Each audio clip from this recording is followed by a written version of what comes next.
porphyria is not very well known in the literature. It's assumed to be rare. Through my research, I've established it's probably not rare and it's probably endemic, and it may even be the significant marker of what the separation between human and another species. The origination of the mutation known as porphyria can be traced to Mesopotamia 6,000 years ago. It's an unusual condition. It affects how you make heme. Now, is any biologist in the room? A couple of biologists? Okay.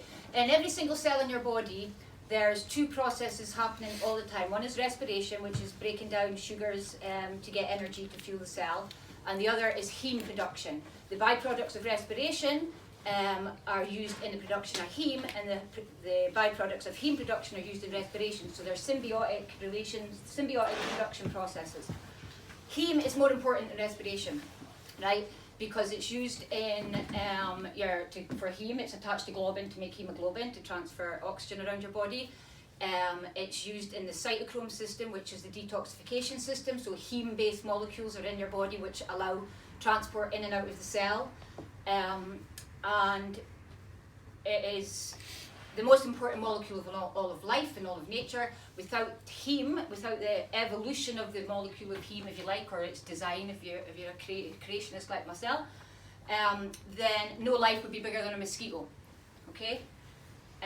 So it is what allows us to become larger organisms. The equivalent in plant biology is a molecule called chlorophyll. You'll have heard of chlorophyll. Yeah.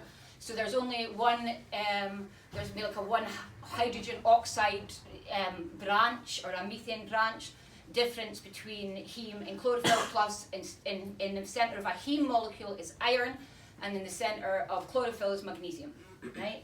So if you've got a problem with heme production, it can affect respiration, and also if you didn't then make enough heme, then you have all these shortages and all this kind of ongoing escalating crisis that can happen in your body. So because you can't produce heme, you can't detoxify, you can't transport things in and out of the cell, or you can't control that transport.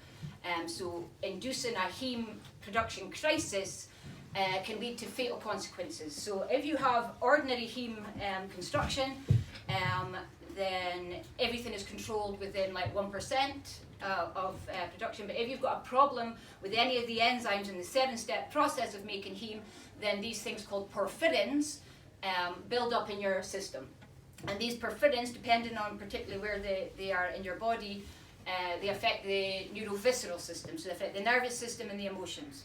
Okay? So during a porphyric crisis, you might have somebody being really, really aggressive, and one of the things they might just need is sugar. They might be having memory problems or neurological problems because they're not able to make the proteins that allow for the signaling in the brain and things. Now, to induce a heme or a porphyria crisis in somebody with a mutation to the system, somebody without the mutation are able better to deal with toxins and poisons, but somebody with the mutation, once they've been poisoned, can have a major neurological crisis and it can kill them. The biggest killer of people with this condition is doctors. It's in the literature. It's something like 90% of people will die in response to medication prescribed by doctors if they're not aware that they have this condition, right? So if you're misprescribed something and you've got porphyria, then whatever you're misprescribed will kill you. And it depends how quickly that's going to kill you. So this is where now I take you to my story a little bit. Is that I'm still fighting for a diagnosis for this. I've got an undergraduate degree in health science, and over the course of my life, both me and my mother have repeatedly been made sick by doctors. We went for some other problem. My mum initially went for an eye problem. She had been working with the greyhounds and had gotten some kind of tick shampoo in her eye and absorbed that into her body, created a neurological crisis. She went to her doctor. They put her on show. We're talking about toxins at Woolman Hill Hospital. So at the time it was clear that the doctors understood that her neurological crisis was toxin induced, but they didn't tell her what was causing her condition, and they told her it was possibly just toxoplasmosis and gave her some antibiotics, right? So that was fine. And then in 1973 she got lead paint in her eye, and again that triggered a kind of neurological crisis, and then they prescribed her corticosteroids. The corticosteroids induce a steroid reaction. If you've got porphyria, you have an altered stress response. Cortisol is a stress hormone, and it will produce a neurological crisis. So my mum in 1973, after having a neurological crisis induced by lead poisoning, was given corticosteroids, which exacerbated the problem. She was certain that the hallucinations it brought on were caused by the corticosteroid that she was prescribed. The doctor told my father that if she didn't take the drug, she would get sicker. So my father force-fed my mother this drug that was causing a neurological crisis. My mother was insisting that this drug was causing her to hallucinate, and the doctor said that was not possible, even though it's in the literature that steroids can induce psychosis, but it's actually a neurological crisis. So they took her into a psychiatric hospital and they electrocuted her and wiped her memories until she was no longer claiming that the corticosteroid had made her ill, right? So that was 1973 for my mum. She then brought up 3 children, and we always kind of knew there was something not quite right with her. She was working in a swimming pool as well throughout her life and working with cleaning chemicals. She was probably always being triggered in some way. Anytime I went to doctor with, what would you call it, sores on the leg, if I was out playing in the sun, I would develop sores. It's a photosensitive condition, so if you're exposed to the sun, your skin can blister. So again, if you listen to the stories about the Jews during their slavery in Egypt, they'll talk about their skin blistering. Well, if you're from the Middle East, why would your skin be blistering? Unless you have a genetic condition that causes your skin to blister in the sun. So I would go to my doctor covered in blisters in the sun, and he would go, "Have you got pets?" We'd go, "Yeah, well, it must be fleas," and then they would be encouraging us to chemically poison our house, you know, big flea stuff and that. So then we'd be having mental fights and scraps, and it created a lot of conflict in the family home. So that was fine, and then in 1998, my mum was again prescribed a corticosteroid for another eye infection, and unbeknown to me at this time, so I discovered she was in psychiatric hospital.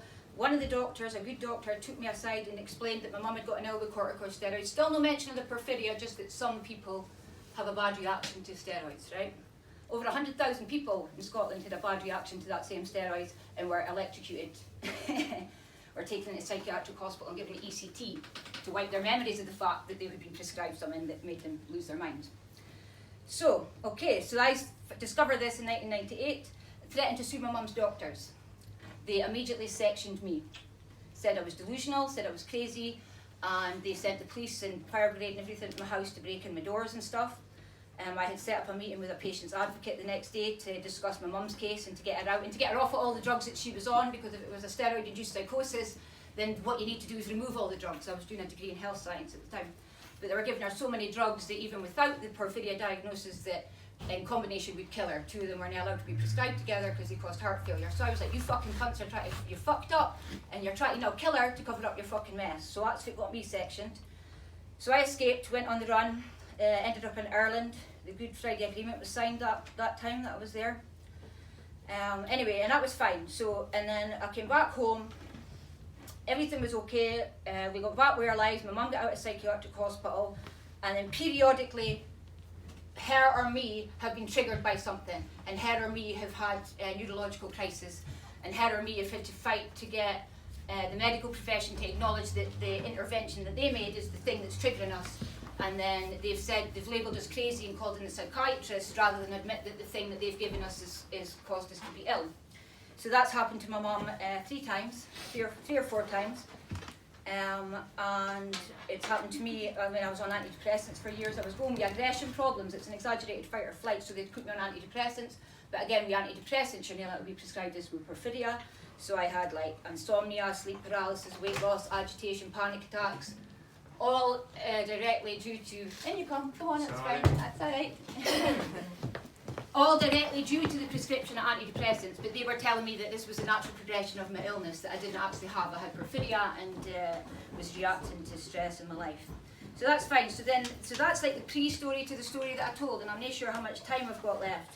But the most recent crisis happened, well actually it's not the most recent one. In 2016 my mum was detained in psychiatric hospital, and this is when I discovered the porphyria.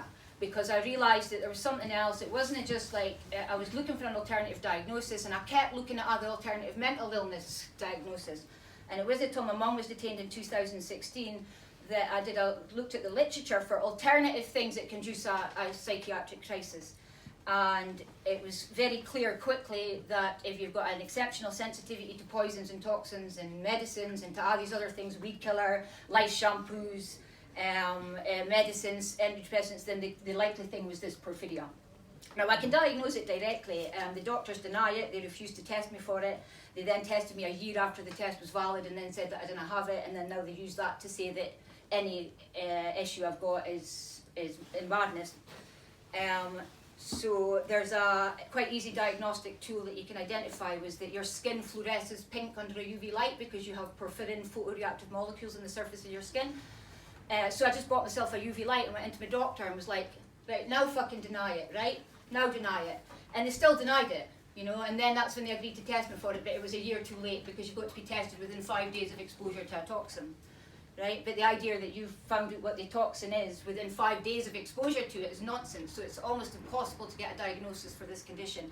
They've increased the criteria for diagnosis from 10% more altered heme production of these molecules to 1,000%. So the levels that I've got in my body, I could have gotten a diagnosis in the 50s, can't get a diagnosis now because they've raised the bar so that you can only get a diagnosis at the point at which you're having multiple systems failure. So they're actually torturing people with genetically confirmed mutations, are being denied access to the treatment that will help them unless they've got the level of this molecule in their blood, at which time they're dying. Right? Okay, it's a Jew gene. Moses had it, right? So Moses' skin glowed in the dark. It's a thing when he came down from Mount Sinai.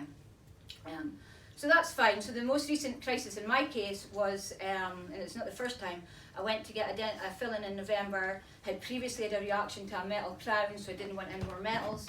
They assured me the resin was safe. They put it in my face in the end of November. Within 4 days I had developed a sinus arrhythmia, heart problems, heart palpitations, started to have neurological problems, couldn't speak, couldn't sleep, was angry and aggressive and things. Went up to the hospital and things. Wasn't associating it with the tooth in any way. I had found that the tea that I was drinking, Earl Grey tea, is also known to trigger and be inducing of porphyrin production. The orange, the fruit of the orange, the plant which the bergamot is from.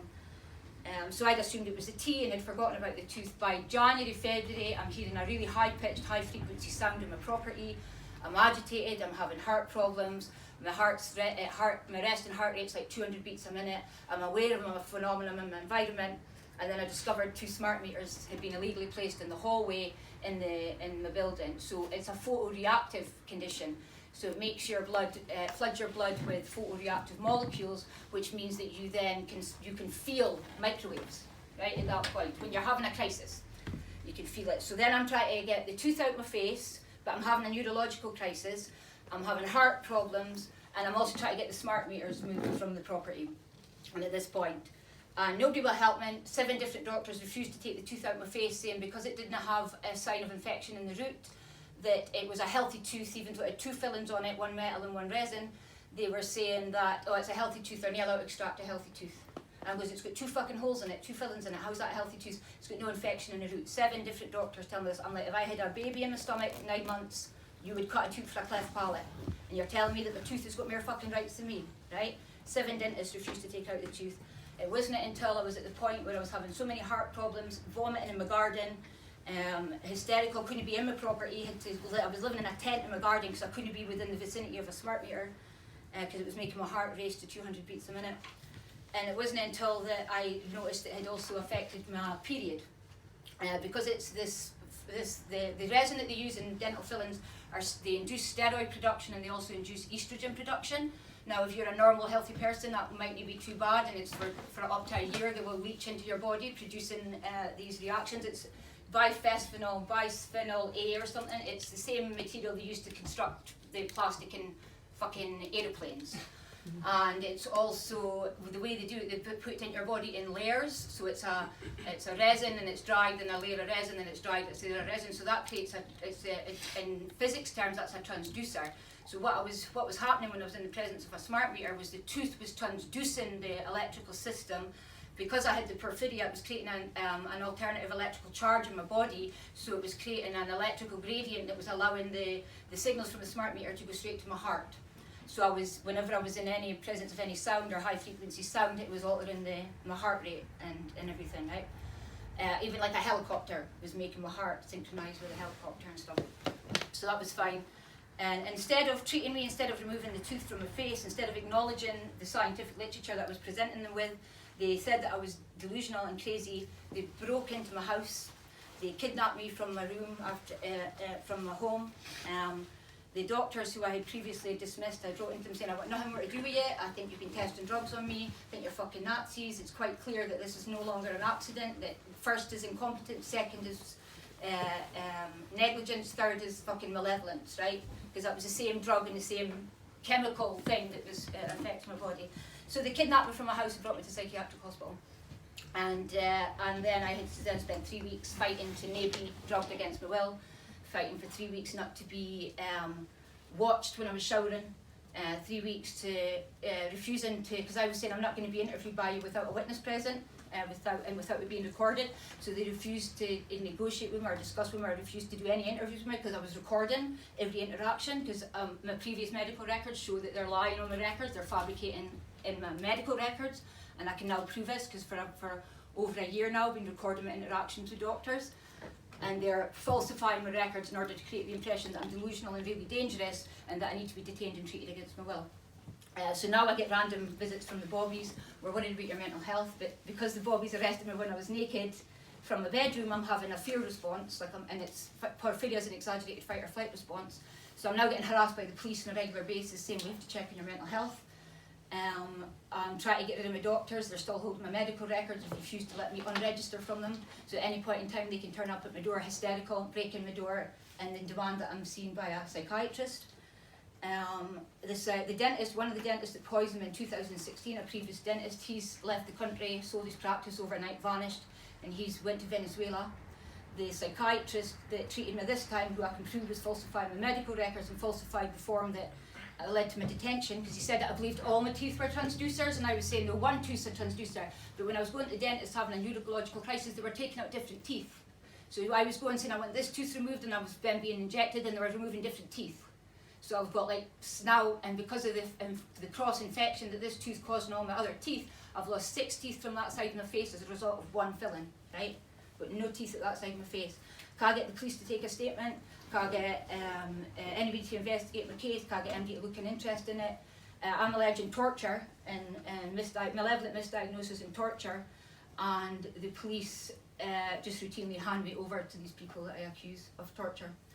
They'll come to my door and harass me, and if I'm upset when they come to my door, they say that I need to be seen by a psychiatrist.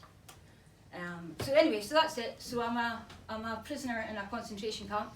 I've been experimented on since I was very young, my mother before me, and they're currently now denying me a diagnosis in order to treat me against my will in the event that I cause too much trouble for them. So there you go. So that's my story. But I'm okay.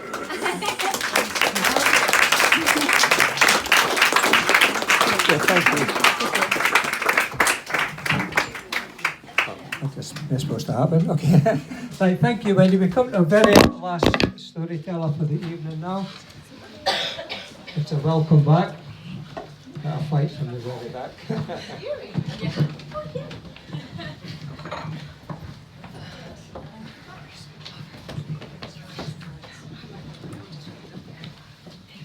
Okay, welcome back again for Rachel. Thank you.